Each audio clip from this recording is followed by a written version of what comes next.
everybody to the 5 pillars of reading.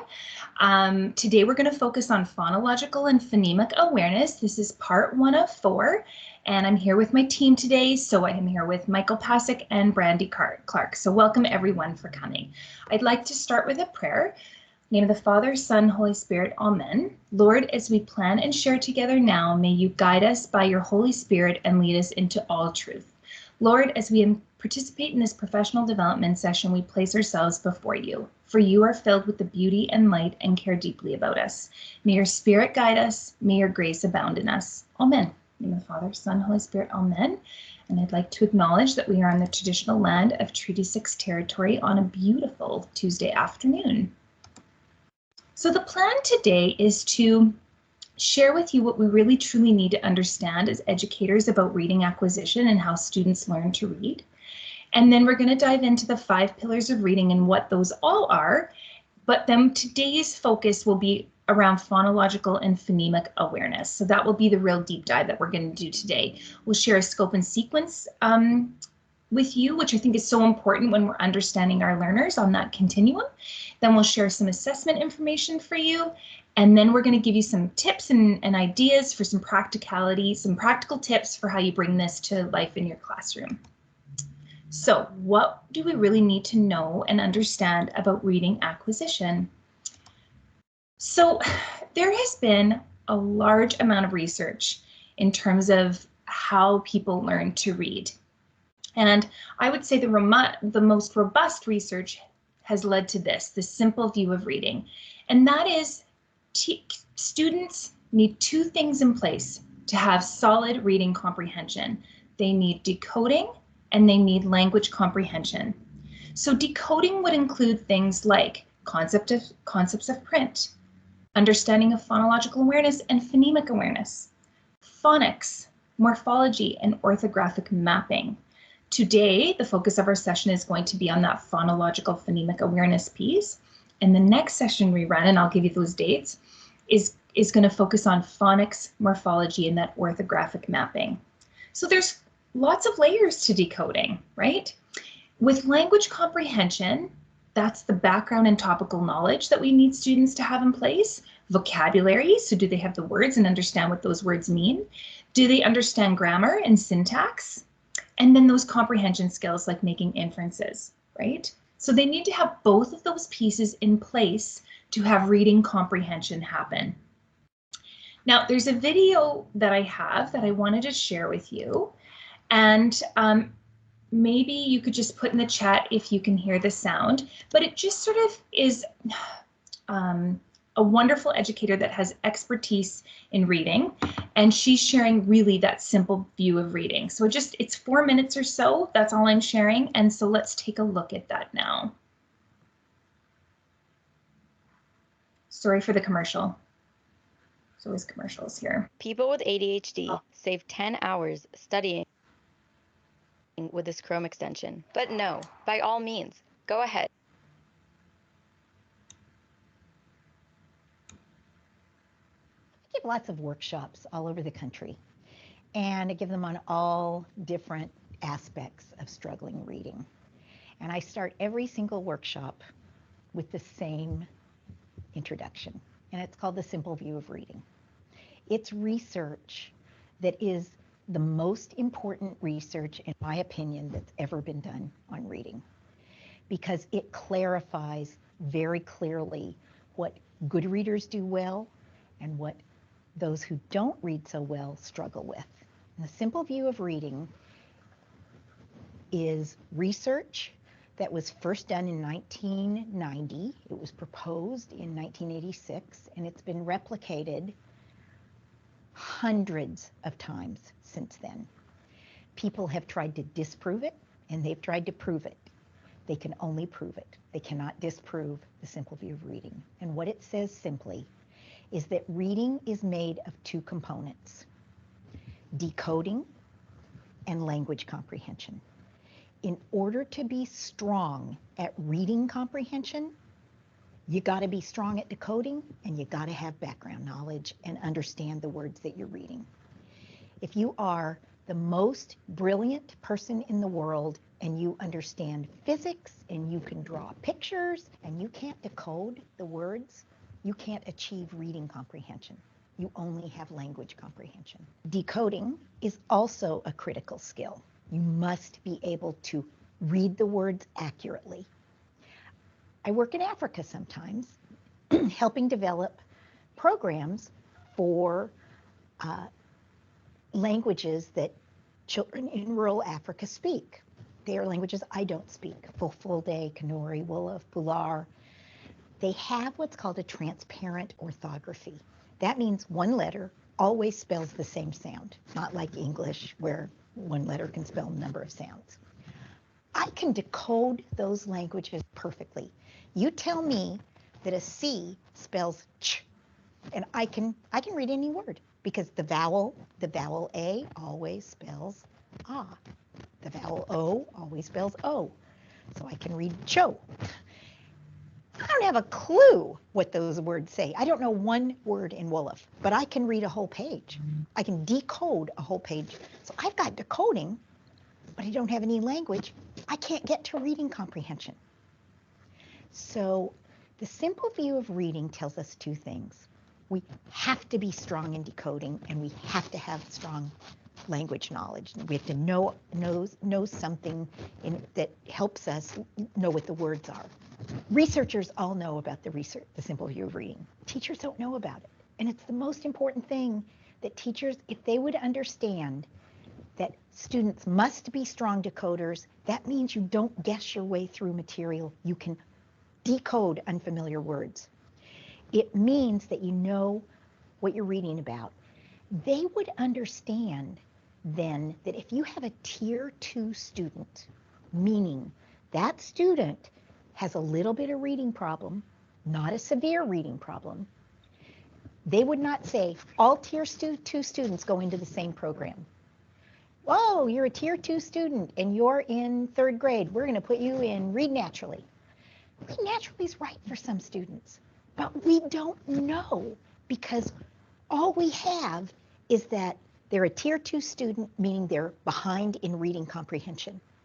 We got to dig further and find out, is that a decoding problem or is that a language problem? And we teach those two things separately and we test those two things separately. And that's something that teachers, they don't carry that with them. And if teachers could carry that with them, they would, number one, know they've got to teach decoding until it's very strong. They cannot let kids guess their way through text. The second thing they would know is that when a student isn't performing as well as we want them to, we don't say what's wrong with their reading comprehension. We say, I wonder if the problem is decoding or language comprehension. And that is the most important knowledge that we have from research that is absolutely applicable to teaching that teachers don't know about. So I think she articulated that beautifully, that when we have a child that is struggling with reading, we can't treat them all the same. We have to dig deeper to find out what they're struggling with. So is it a decoding problem or a language comprehension problem? And I do think that when we know that and understand that as educators, that's amazing and very empowering, because then we can, with some support, we can get an assessment and get a tool in place to find out which of those things we need to work on with our students. So that's the simple view of reading, and something we thought was really important to share with you today as we understand the pillars. So now let's talk about the pillars specifically, and you'll see at the bottom of this slide we have our upcoming session dates there for you. You will be able to register on events. We haven't posted them yet. We honestly were going to post them today, but we couldn't due to some other things that came up. We will have them posted for you by early next week, so you can go in and register. But the 5 pillars of reading really support the simple view of reading, right? So these are, what pieces do we need to be part of our instruction around reading? And they're phonemic awareness, phonics, fluency, vocabulary, and comprehension. Now, we know a lot of other things support our kids as readers because we know writing supports our students as readers. We know doing read alouds with our kids, and all of those experiences that we give our students also support our kids as readers. But when we're talking about that simple view of reading and the most critical components we can bring to our instruction, these are them. And so today we are going to focus on phonemic awareness. And we're going to explain that to you really detailed, and then we're going to get into phonics at the next session. But really, all of these need to be part of our instruction to support our students as readers. And the one little thing I want to share with you is that when students, she made the comment in the video about how we really need to support our emergent readers with decoding first. So you are doing things in unison. You are definitely working on comprehension, even when you're working on phonemic awareness, right? You're definitely vocabulary building with your students when you're working on phonemic awareness. But we know that when we work on decoding and we support our emergent readers with decoding right off the bat, really systematically and explicitly, that comprehension is a little easier and our students can become fluent readers a little easier. If I'm totally focused on decoding and how I decode text and what does that letter or letter combination say, then it's very hard for me to focus on comprehension of text. So just keep that in mind as we go along. So what is phonological awareness and then phonemic awareness? So really, phonological awareness is how language is broken up into its components. When we are doing these lessons and teaching these skills to our students, we're not attaching print. We're making these lessons auditory, right? So we're just presenting them orally. And what we're teaching our students are all these things that fall under the phonological awareness umbrella. So if you look at the left side, you'll see words and sentences. So we want students to hear that sentences are made up of individual words. Then we want students to understand that those words can be segmented into syllables. There's word parts. Then we want students to understand the onset sound and then the rhyme, so that word family that are within words. And then of course, but even before all of that, we want our students to understand rhyme, right? And I'm going to tell you how those support kids as readers in a minute. But under that phonological awareness umbrella is a subcategory called phonemic awareness. And a phoneme is essentially just the smallest unit of sound in a word. And we want our kids to be able to hear sounds in isolation. So those phonemes in isolation, can I orally tell you what the beginning sound is in the word cat? So can I tell you that's k? Can I tell you the medial sound and then the ending sound? Can I hear k, at, and blend it together to tell you cat? Can I hear cat and be able to segment it apart into k, at? And then the most complex of all those phonemic awareness skills are students' ability to add a new sound, delete a sound, and then substitute a new sound. So really, phonemic awareness is how well we can hear and tell you sounds, like how well can we manipulate those sounds in words.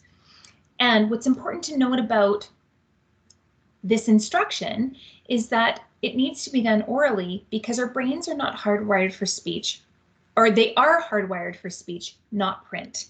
So when we focus on helping our students understand these things orally, so how well do they hear sound? How well can they rhyme? How well do they hear syllables and those kinds of things?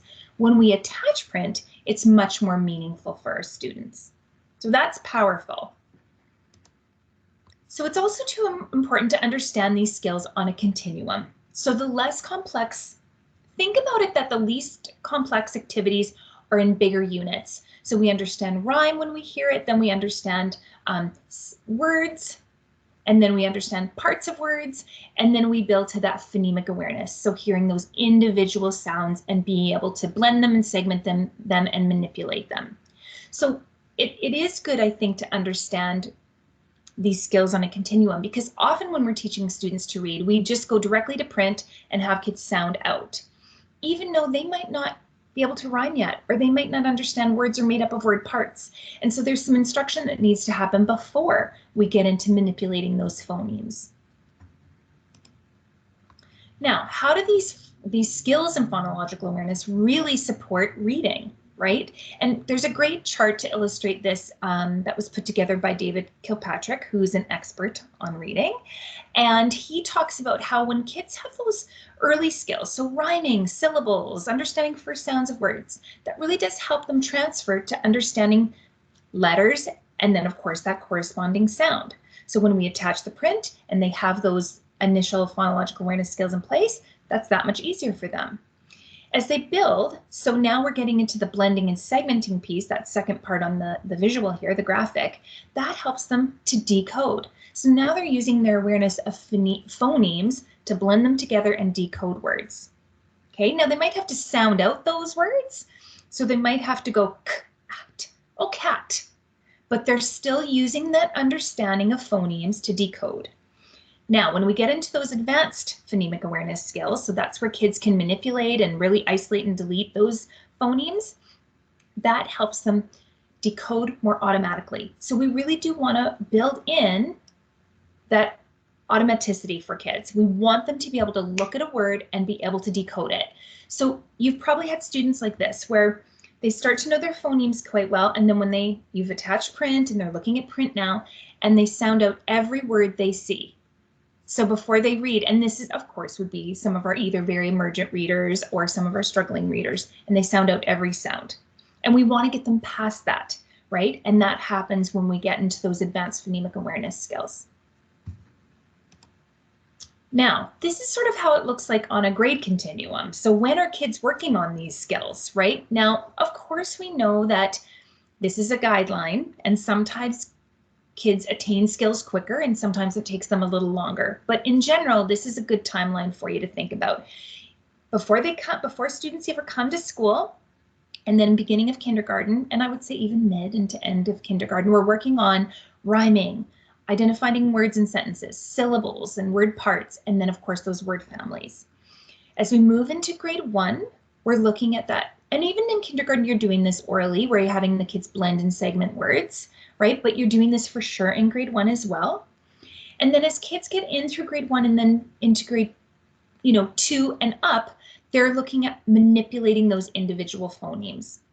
So we know we sometimes have kids in grade 3 and 4 and 5 and 6 and up that don't have these in place. And so we do need to support those kids that are in our higher grades that are still working on some of these emergent skills. And we're going to talk a little bit about that later. But it's good to kind of understand typically where we would find kids. So let's talk phonemes again. So, and I said this before, but I'll say it again. A phoneme is the smallest meaningful unit of sound in spoken language. So they're linguistic units, not those writing units. So just to sort of talk this through with you, I put a few examples up here for you. So when we hear the word bit, of course I had to spell it here for you, but when we hear that word bit, how many phonemes do we have in that? You can throw all this in the chat as I'm talking you through this, but it's b, I, t, 3. What about the word bait? So it has 4 letters in it, but how many phonemes does it have in bait? Yep, has 3, b, a, t, right? So what about beach? How many phonemes do you hear in beach? So again, this is 5 linguistic units, or sorry, units of writing, not linguistic units, 3, but it's b, e, ch. So we know ea is 1 sound, ch, digraph, is 1 sound, right? So that, and then Michael had this one, he thought this was a good one, mix. So mix has 3 letters, but how many phonemes does it have? Yes, it has 4 because we have x, and the x has 2 linguistic units. It has k and s. So it's just good to think this through. And then I have a little practice here for you to practice these. I'll show the answers in just a minute, but we have pen that has p, n. What about cliff? Cliff. Yep, has 4. Speech. Just test your skills there. Speech. How many phonemes does speech have? What about knife? Okay, and then marker. I'm going to throw up the answers so you can see it. So it's just interesting, you know, sometimes kids might, when in the word speech, they might say sp is one, but it isn't, right? It's two. So it is good for our kids to be able to hear this first before they attach the print. So this is such a good, I got this from Lisa. This is so good. If a child memorizes 10 words, they can read 10 words. So we all know that kids have, and especially kids that struggle, get a large bank of sight words in place that they memorize, but then they hit a plateau. If we teach those same children to memorize 10 sounds, they can read 353 sound words, over 4,000 four sound words, and over 21,000 five sound words. So focusing on those sounds and then attaching print is much more effective in terms of our instruction. Oh, so Kathleen, you had a question about someone who's hearing impaired. Yeah, we're not probably diving into that today, but maybe that's a question for an inclusive consultant. Okay, thank you. So the research. So what does the research say? So we've already talked about that simple view of reading, but I thought it might be worthwhile to share a few important points here too. So the first point there is the two best predictors of early reading success are alphabet recognition and phonemic awareness. So the two go hand in hand. And then I guess one of those most powerful findings in modern research is that proficient reading is strongly associated with the ability to identify, remember, and sequence phonemes. And then at least 80% of all poor readers are estimated to demonstrate a weakness in phonological awareness or phonological memory. And then David Kilpatrick, who has some great resources to support our students with this work, said this: early training of phonological awareness in kindergarten and grade 1 prevents many reading difficulties from even happening. I should have put from, not form there, but anyway, I'll fix that. We're going to look at some of his tools, but we're also going to show you some great ideas of how you can bring this to your classroom. So we thought it was important to highlight in this session the difference between phonemic awareness and phonics. So with phonics instruction, we learn the relationship between the sounds and the written letters. We attach print. In phonemic awareness, as I said earlier, it's done all orally. So we don't attach print to those lessons. And that's important. We want sound before symbol. Okay. And to sort of, I thought I would share this scope and sequence here. If you click on this link, it will take you to a document that's a scope and sequence that will absolutely print off.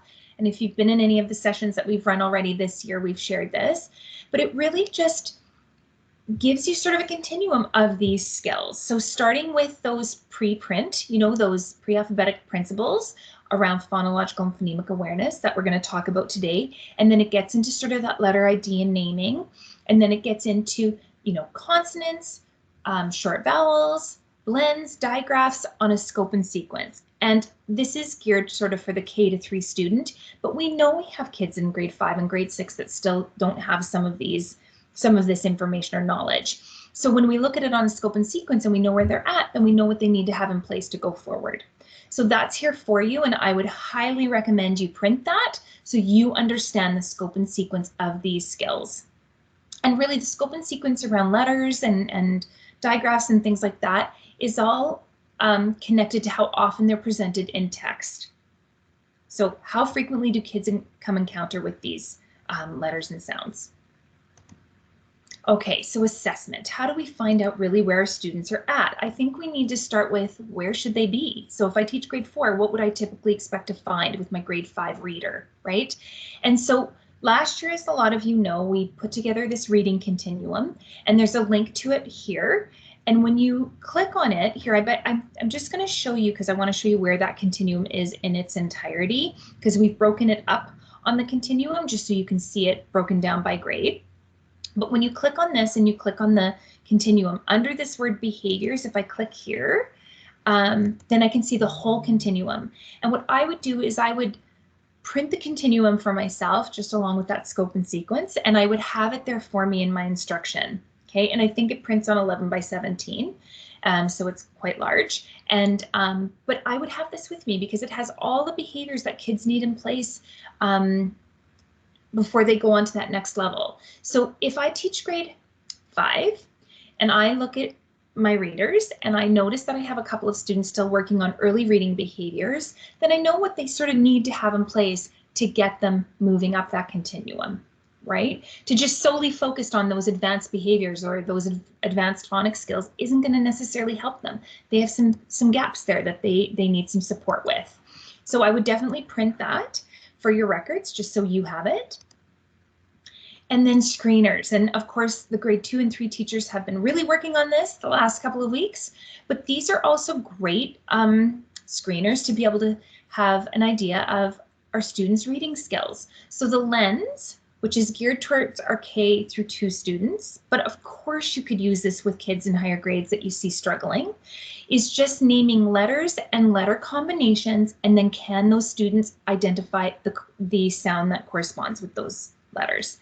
So that's a good starting point. And then the Castles and Coulthard 3 assessment is a word reading assessment. So the kids have to read a list of regular words, irregular words, and non-words. And so when they read those, it gives us a lot of information on how well those kids know their phonemes and how they can blend them together to read words. And this really helps with our instruction. Our grade 4 to 6 teachers are going to be doing that T series.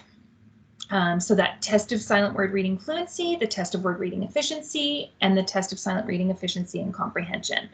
And that's not due till October, although I know some people have started this, but because this really does give you a snapshot in terms of our students as readers and what they might need support with.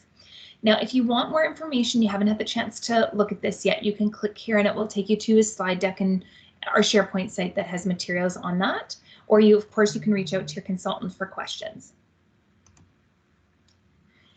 So once you have that information and you feel like you've read with the students, you've been sliding in beside, you kind of understand them as readers, but you need a little bit more information, this is an option. So the benchmark assessment kit that has our F&Ps in it has this coil that has all the forms in it. Within that coil, there's a section called optional assessments, and they look like this. We took some screenshots of them for you. So you can do a quick, less than 5-minute assessment to see if your kids know initial sounds. There's one on rhyming, blending, and segmenting as well. For my older students, I might have them read some vowel cluster words to me, just so I know if they have those in place. Or I might see how well they can read some prefixes and suffixes, right? So these are just optional assessments that give you a little more information on your students as reader if you need to go a little deeper. And these are at your site because we all have our F&P kits, right? So just feel free to use those. And if you need information on how to use those, then please let me know. So then once you've done all those sort of formal assessments and you've checked in, it's so important to continue to monitor student progress along the way. So how you're going to do that is by sliding in beside and listening to your students read. So that one-on-one conferencing. This can also be done in small group work, of course. And then feedback. Are you giving kids feedback along the way to support them as readers so they know what they need in place? Are you giving them lots of opportunity to practice, right? Are you doing regular running records on your students just to listen to them read so you know what maybe they don't have in place? And then I think the game changer is the anecdotal notes. So jotting down what you see, because that really does help guide your next steps for instruction. And I'm going to share the slides with you at the end, and you'll have access to all the materials on these slides. So the scope and sequence, the resources I'm going to share, and then even some anecdotal note templates. So if you click on this screenshot here, it will take you to our SharePoint site that has lots of templates. Now, you don't have to document student progress on a template. Of course, you could just use a scribbler or a book that you use that you like to use. It doesn't matter. The point is that if you're jotting down what you notice with your kids as you're playing a rhyming game or you're doing some blending and segmenting with them, then you know where to take them from there. Like if they have something in place, then you're moving on to the next skill, right? Okay, so now in terms of our instruction in our classrooms, what does this look like? We wanted to share lots of ideas with you so you know how to take this forward. For our students in grade K through 2, they need to work on these skills every single day. And so, and Brandy, sure, you go ahead and share the slides. Thank you. So we want them doing this every single day, and I'm going to show you how in a minute. In grades 3 through 6, In grade 3, I think you could do it every day, but certainly in grade 4 through 6, we need to dive deeper. So what skills do the kids have in place and what don't they have in place? And then how am I going to target that instruction to them? Am I going to pull a small group? Am I going to slide them aside and do some coaching, right? Am I going to give some additional things that they can do during literacy stations and things like that? So how will I target that instruction to the kids that need it? And that's no easy task. So for our K through 2 teachers, our department has purchased the Haggerty resource. If you do not have this, please shoot your ELA consultant an email, and I'm going to share the consultant list with you at the very end of this slide deck, so you can reach out to your specific consultant to make sure you have this resource in your hot hands. So this is a series of 35 lessons, all geared towards phonological and phonemic awareness, and everything is laid out for you day to day. So you have the kids in front of you, you do all of this orally with them, and you take them through rhyming, syllables, blending, and segmenting. Now, teachers got this last year, so you're probably very familiar with it, but some teachers have said, well, the kids aren't as engaged with it anymore. They don't like it. And I think, there's absolutely different ways you can do this type of instruction, phonological instruction, but it should be part of your daily routine. So I always say when I'm up and moving around the room and I'm dynamic with these lessons, then my kids are going to kind of feed off that and they're going to get into it too. And even thought, gosh, could you take the kids outside and do this outside with them? Or have them move to a different spot in the room, because you want them to be engaged with this. Some of our teachers showed the videos last year and they noticed the kids kind of not being as engaged with the videos. They're much more engaged when you do this with them, right? When you do this in person with them. So just keep that in mind. I've attached the Haggerty site here so that if you want to go on, you can look at some instructional videos and things like that. So if you want to dig a little deeper, you can. Now, for grade 3, we didn't buy this resource, but lots of teachers have found value. Lots of schools have purchased the yellow book here for grade 3, because in our schools where we do, well, actually in every school, lots of teachers are saying, yeah, our kids don't have these skills in place. So I teach grade 3 and many of my kids don't know rhyming and many of my kids don't know syllables. So absolutely, if you notice that a lot of your classes like this could be a great resource for them too. Absolutely.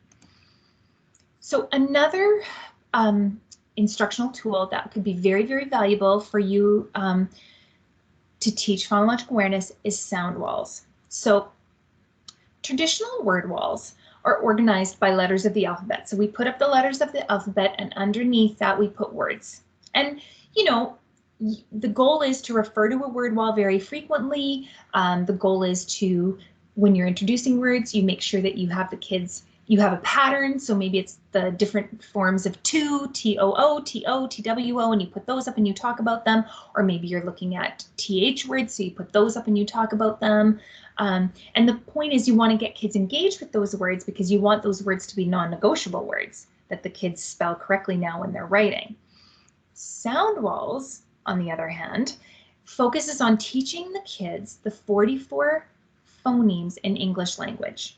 Okay, so you teach them what the sound is. So what my tongue is doing when I make that sound and where that sound's coming from. So with it's a nasal sound, and you're teaching them all about the sound and what it sounds like. And then you are attaching the letters that correspond with that sound.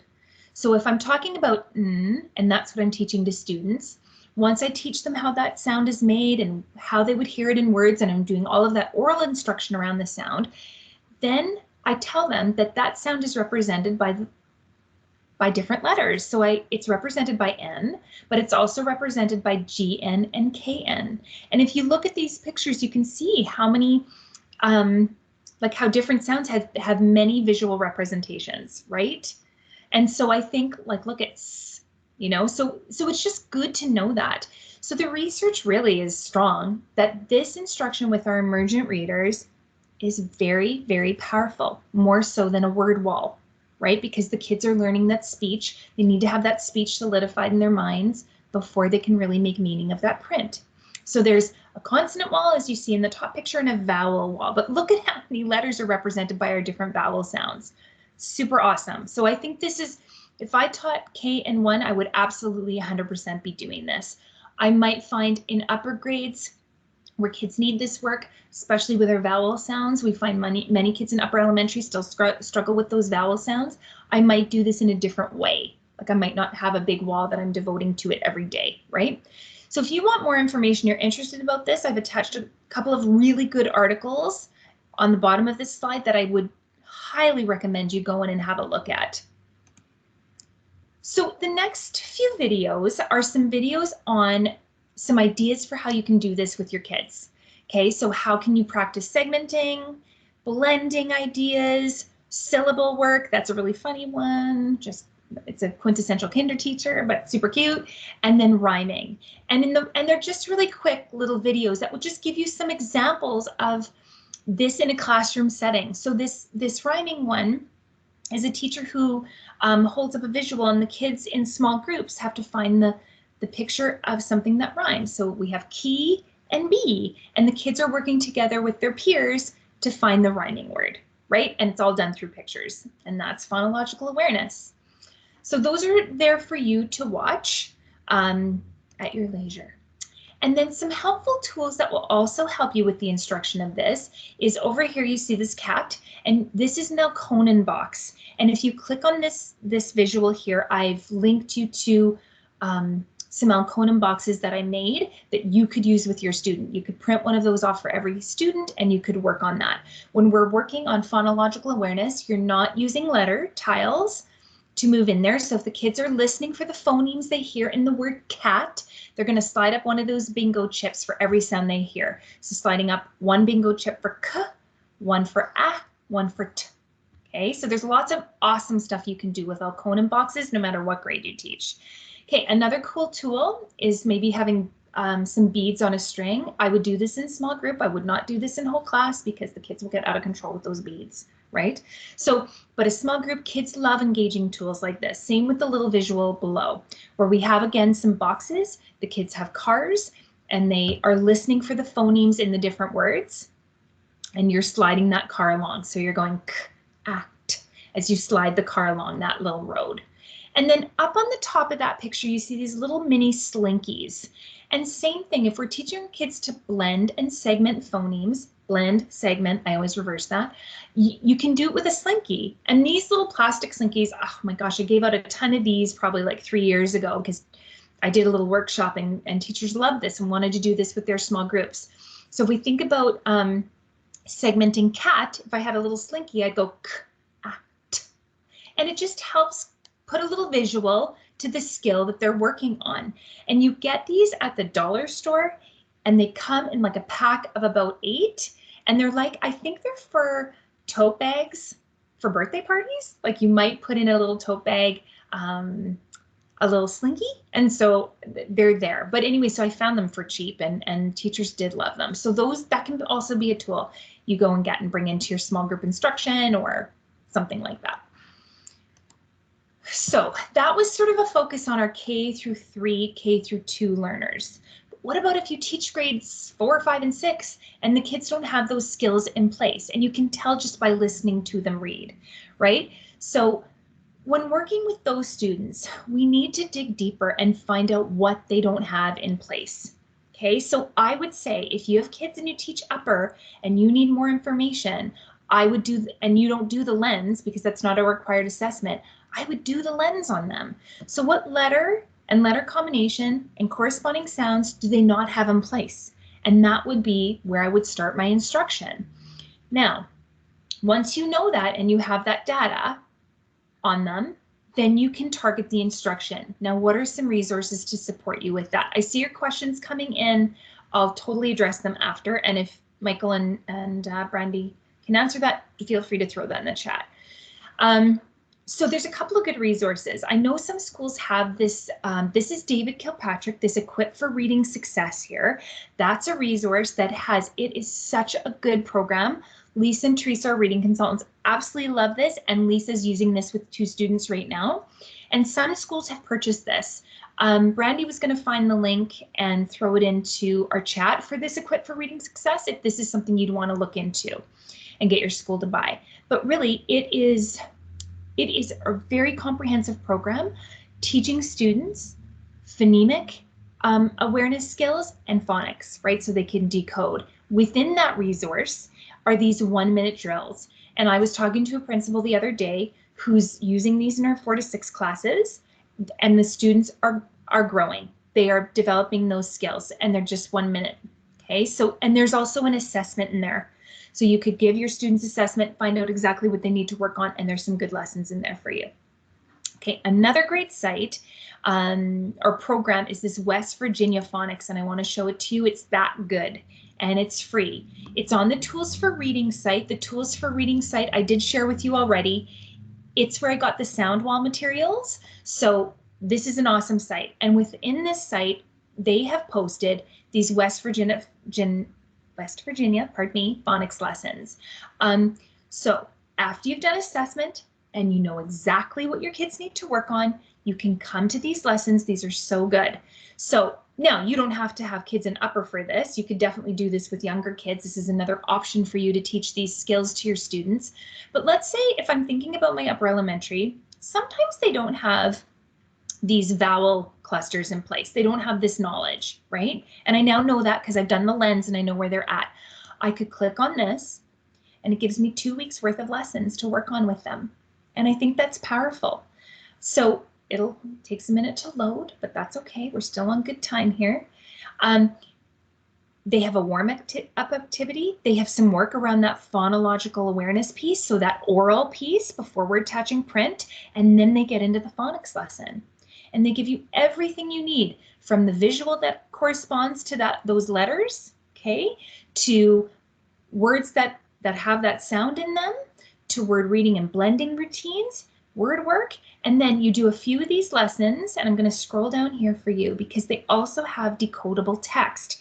We get a ton of questions about this. So they have a decodable text. That's awesome. The kids can read it. You can keep it online or print this for them to read. And I would say they should have multiple readings of that decodable text because the research shows that kids need more than one reading of a familiar text. So it's just great practice for them. So I love that site. I would 100% use that with any of my students, but when I'm thinking about the resources for 4 to 6, and maybe we don't have as many, this could be an excellent, excellent tool that's free right now that you could go in and use tomorrow with some of your kids. So think about that. Another great site that I like is the Florida Center for Reading Research. Within this site, they have lots of student center activities, but if you look on the left side, they have them broken down into grade. So let's say I teach grade 5, and under grade 5, technically they should have, well, we would hope, ideally, that they have those phonological skills in place. But okay, I have a group of kids that doesn't have that. I'm going to click on 2nd and 3rd grade, and you will see they have lots of activities for working on phonemic awareness, but then they also have activities with all the pillars. So phonics, fluency, vocabulary, comprehension. The way these activities are laid out is they're more printable activities. So let's say I go final phoneme spin. I want to have a look at that. The activity is all really clearly laid out in terms of what the objective is, what materials you'll need for it, and if anything needs printing, all the printable materials are here that you would need. Although I wouldn't print everything. So when you're looking at some of these lessons and you're thinking about, okay, I could use this in small group because I have a group of kids in grade 4 that are still working on phonological awareness skills. So I'm going to go through some of these activities and games with them.